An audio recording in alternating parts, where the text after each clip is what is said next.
All right, hello and welcome. So it's time to talk about Harrow. Luckily, he got changed and buffed before I left for TennoCon. I was hoping I was going to do this video, but I didn't want to do it until he actually got buffed up. But I've spent some time with the buffed version of Harrow, so let's get to it. Harrow got a bit better, so let's talk about his abilities real quick. He's got his 1, which is basically a wave that goes along the ground, and for every enemy hit, it stuns them and gives him shields, which is pretty solid and synergizes with his 2, and in general, some more shields are a little bit more survivability, which is quite nice. There are a couple problems with this ability, but we'll go into those when we're actually showing them. His 2, Penance, basically you have a base duration and then plus converted duration from taking away shields. You get a pretty massive duration, usually Penance, which will increase the fire rate of your weapons and speed up the reload speed.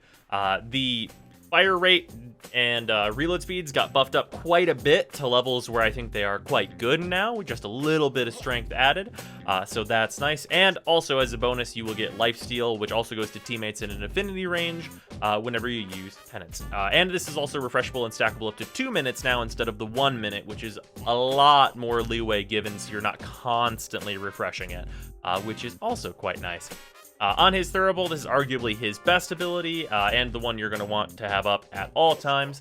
It has a quite long base duration now, which means modding for a little bit less duration is acceptable, although I've gone with a massive amount of duration so that I can stay in it for longer. And basically you will put a bunch of energy into Thurible, and then for each kill you get, and 4 times that amount, on headshots, you will get a bunch of energy back to you and any ally in range. Unfortunately, with this ability, your allies getting kills, even like just with guns, will not give everyone else in the AoE energy, so Harrow has to get all the kills, which puts him in a bit of a predicament as a support character, but for him alone is pretty solid. And then we have Covenant, which basically for a third of the time that you're using this ability, you're invulnerable. For the other 2/3, you're going to have a crit boost, which is usually going to hit its cap of a 50% bonus on body shots and a 200% bonus, I believe it's 200%, on headshots. This is good. The crit bonuses really, in general, I feel like are not like a big deal. Like, it's a bit of a damage increase, but honestly, I think on average, Penance is doing more for your damage output than Covenant will. So this is mostly going to be for the invulnerability phase of it, mostly to be used whenever you need to use Penance to refresh your buff, and then while you're in the invulnerability stage of Covenant, build your shields back up with Condemn, which is generally what I'm going to be doing. It's an okay ability set. The big issue is that he doesn't really support unless he's doing everything else already, which is a really odd place to be in, because of the way Thurible works, where he has to get kills to give energy. Usually to get enough energy to your teammates for them to use DPS skills or whatever else they happen to be doing, you're going to be killing most of the enemies and kind of just solving the problem. So at the point where Harrow is solving the problem, your teammates don't even need to be there. And at the point where your teammates are, say, a Mesa, who has already gunned down everyone in sight, Harrow can't even use Thurible. So it's a bit of a predicament as a support when you can't do the support thing, whereas with Trinity you only need like 1 enemy to give like a massive amount of energy to all of your teammates at an even larger range. So it's a bit of an odd place for him to be in that I don't think he's very good at the support aspect of things, though he is good at just being by himself, which is really strange as a Warframe that was built for support. But here's the build. There are a couple of ways I've gone with this that I think both work pretty well. If you're really set on giving your team energy, I would say go with this, as the range is going to help you a lot with making sure allies are within that, and redirection is a solid enough choice here. I've gone with narrow-minded because the longer duration means that you have to keep rebuffing yourself a lot less, which means you have more time to actually do the murder and a lot less time to recast abilities. In general, I would say if you're going to go with the redirection instead of the narrow-minded, you might want to not use Transient Fortitude and maybe use like a mid-rank Blind Rage if you really want the more strength. or perhaps just use a regular Intensify. Both of those seem to work pretty much fine, but I ended up going with this. So this works well enough. Like, it is solid enough. One of the better mods in the build, I think, is Constitution, and I might even shoot for Handspring if I didn't really need the duration, just to make him get back up real fast. And before we start this test, I'm going to kind of go over some of the issues I have with his 1.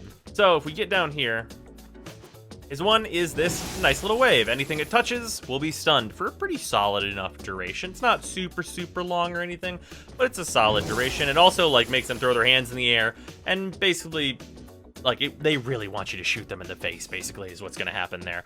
But there are a couple issues. 1, any pit. Any pit will immediately stop your ability. Some walls. That immediately stops your ability, for example, but this one doesn't stop the ability. You will find that in a lot of maps. The inconsistency level on Thurible is pretty high, and it will fuck you in the most inconvenient possible situation most times. So that is a bit of a concern. Also, at height, it will not travel down. It will go down a little bit, but in any, like, higher up scenario, it will not. And it also can't go straight up ledges, although, as you saw before, it can go up slopes, such as stairs. It's going to take some kind of map knowledge and having used his 1 a lot to know exactly where and how it acts. So, yeah, a bit of an odd one. All of his other abilities are pretty straightforward, and you're kind of just going to see how they go. So let's get into this. First things first, charge up Thurible, so I'm going to get some energy back whenever I kill dudes. I find just going to 10 is, like, the best bang for my buck, as it were. Get these enemies stunned, use my 4, let enemies hit me a bit, make sure I get rid of the Ancients. Being invincible gives me plenty of time to do this. Before this ends, use my 2 to get the reload, and then get these enemies stunned so I'm plenty survivable. It's a balancing act with Harrow. Like, the main thing is that you're balancing what you're doing kind of at all times. Your 1 is really, really important, and you can see with, like, 40 energy back and all that, generally I'm not going to be in much danger. And if you use your 2 whenever it is buffed up, you can get it to, or whenever your shields are buffed up, rather, then you can get it to a really good value, and it's, like, not a big deal. You just eliminate some enemies. There are very, very few enemies that are immune to your 1, so provided you can hit them with it, and you don't get kind of screwed by your terrain, you're going to be doing really, really well. But yeah, the main thing that's wrong with him is that the support thing. Like, if he's doing the DPS job, like with a Tigress, where as you can see the reload buff and the fire rate, it's pretty damn good for a Tigress. And generally, he's just making whatever weapon you happen to be using better. But at that point, you don't really... It doesn't matter who's on your team. You don't need to support them if you're able to support them, which is odd. Also, as you can see here, I'm refreshing my 2. Jumps back up in time.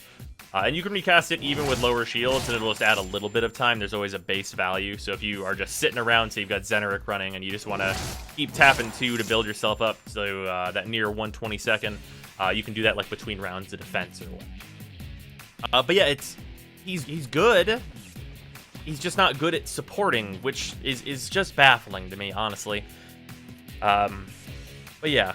There was some stuff on Twitter with Pablo about the changes and stuff, about his durations just being too short and all that, which I totally agreed with. But it seemed like he thought that making it so that allies could kind of get their own energy just by, like, being near Harrow would be too passive on Harrow's side. But for me, I feel like being a support is a little bit more of a passive job, honestly. Where you're kind of reacting to situations, and normally just by being there, you should be helping the team. But yeah, it's just, he's fine alone. Doing solo is, like, pretty simple, so it's hard to complain too much. He's kind of just in a weird spot where I wish he was just, like, a little bit better, because making him just a little bit better, I think, would maybe push Trinity a little bit into like being good for these things, but Harrow's better for these things, and I'd appreciate more of a conflict between our two like mainstay supports, as it were. But I don't have any big issues with him since his buffs. So yeah, he's solid enough. Like, give him a try, but probably don't expect him to see a lot of team play use, really. But if you're into soloing and you're into his abilities, then you can do a lot worse. But yeah, that's Harrow as it stands right now. And I will see you guys in the video I'm making later today before I head up to TennoCon. So, later everyone.